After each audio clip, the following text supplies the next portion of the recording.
आप सभी का टीचिंग मंत्रा के इस YouTube चैनल में स्वागत है। हमेशा की तरह हम लोग जो है छोटे छोटे सेक्शंस में हर एक वीडियोस को, हर एक टॉपिक को कवर अप करते हुए चल रहे हैं। आज के इस वीडियो में हम लोग हिंदी का शिक्षण शास्त्र स्टार्ट कर रहे हैं।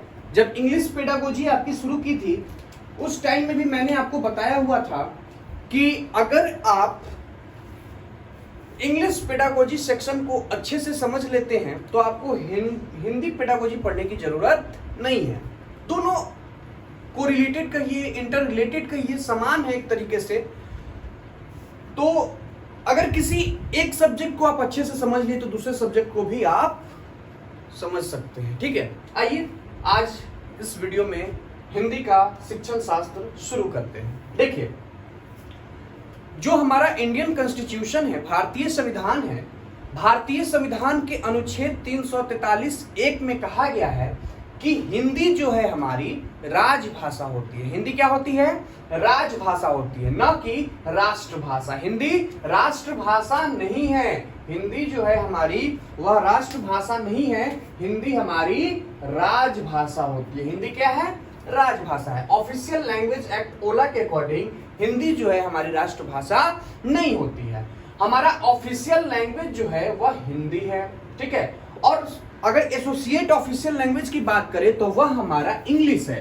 यानी कि आर्टिकल 343(2) जो है, आर्टिकल 3432 जो है, वो कहता है कि हमारा एसोसिएट ऑफिशियल लैंग्वेज जो है वह इंग्लिश होता है और ऑफिशियल लैंग्वेज हमारा हिंदी होता है। चलिए आते हैं सब्जेक्ट की ओर कि इंग्लिश पेडागोजी में जिस तरीके से हम लोग एक्विजिशन एंड लर्निंग के बारे में जाना था, उसी तरीके से आज के इस वीडियो में सेम वही चीज है कि अर्जन और अधिगम में क्या अंतर होता है। ठीक है, अर्जन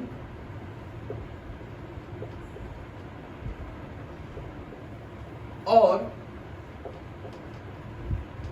अधिगम में क्या डिफरेंसेस है। यानी कि ये हमारा हो गया एक्विजिशन एंड लर्निंग।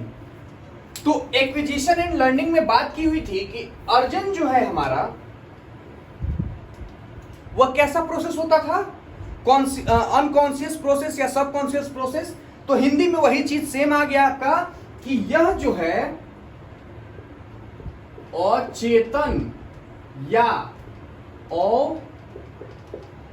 अचेतन प्रक्रिया होती है। ठीक है, अगर अधिगम की बात करें तो यह हमारी चेतन प्रक्रिया होती है। ठीक ना। फिर दूसरे पॉइंट की बात करें तो यह हमारा अनौपचारिक रूप से होता है। यानी कि इंग्लिश में अगर बात की थी तो याद होगा कि इसको इनफॉर्मल बोले हुए थे, और यह हमारा औपचारिक यानी कि फॉर्मल हो गया। ठीक है, यह था हमारा प्राकृतिक रूप से हम इसे सीखते थे, प्राकृतिक रूप से। लेकिन यह क्या है? नियमबद्ध तरीके से, नियमबद्ध तरीके से। यानी कि सेम है, जो सेक्शन आपका इंग्लिश में था उसी तरीके से हिंदी में भी है कि जिसे हम लोग इनफॉर्मल कहिए, अनौपचारिक, यहाँ पे फॉर्मल, औपचारिक, नेचुरल वे, और ये हमारा सिस्टमेटिक वे में। ठीक है, यह हमारा स्वाभाविक होता था, या फिर हम लोग इसे सहज रूप से सीखते थे। लेकिन यही अगर इसकी बात करें तो यह क्या होता था कि हम प्रयास करते थे, प्रयासपूर्ण तरीके से सीखने का काम हम किस में करते थे? अधिगम में करते थे। फिर बात करें तो यह जो था हमारा अर्जन जो है, यह मातृभाषा से संबंधित होता था। लेकिन अगर यह बात करें तो यह दूसरे भाषा से संबंधित है, दूसरे भाषा से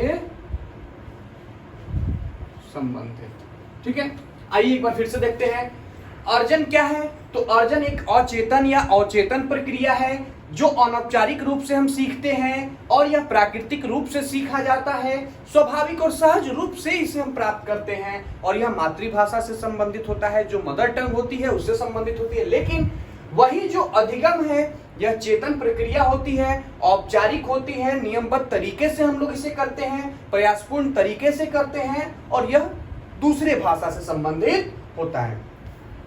पिछले वीडियोस में हम लोगों ने बात किया हुआ था, तो बताया था कि जो हमारा अर्जन है और जो अधिगम है, अर्जन और अधिगम के बीच में मुख्य अंतर जो था हमारा इन्वायरमेंट का था। तो वही सेम चीज यहां आ जाएगा कि अर्जन एवं अधिगम के बीच में मुख्य अंतर हमारा परिवेश का होता है। किसका होता है? परिवेश का होता है। अब आप ही बताइए कि क्या ये कुछ अलग है? उस सब्जेक्ट में जो था वही इस सब्जेक्ट में भी है, मीडियम अलग है, लैंग्वेज अलग है, लेकिन ऐसा नहीं है कि मैंने उसमें सिर्फ और सिर्फ इंग्लिश में ही बात की थी। बाइलिंगुअल क्लासेस चल रही हैं, तो आप उस प्लेलिस्ट को भी देख लेंगे तो वहां से भी आप चीजें समझ जाएंगे। आपको यह प्लेलिस्ट देखने की जरूरत ही नहीं पड़ेगी, समझने की जरूरत ही नहीं पड़ेगी। एक स्मार्ट स्टडी कीजिए ताकि कम समय में आप अच्छा कर सके, ठीक ना।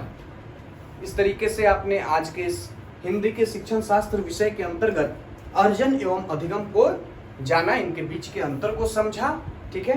अगर कोई समस्या हो, कोई दुख दर्द परेशानी हो आपको इस वीडियो में, तो आप नीचे टिप्पणी सेक्शन यानी कि कमेंट बॉक्स के अंतर्गत कमेंट करके बताएं, ठीक है। अगर वीडियोज अच्छे लग रहे हो आपको तो चैनल को सब्सक्राइब भी जरूर करें और ज़्यादा से ज़्यादा लोगों तक शेयर करें ताकि हर कोई इसका लाभ ले सके। Thank you and have a nice day.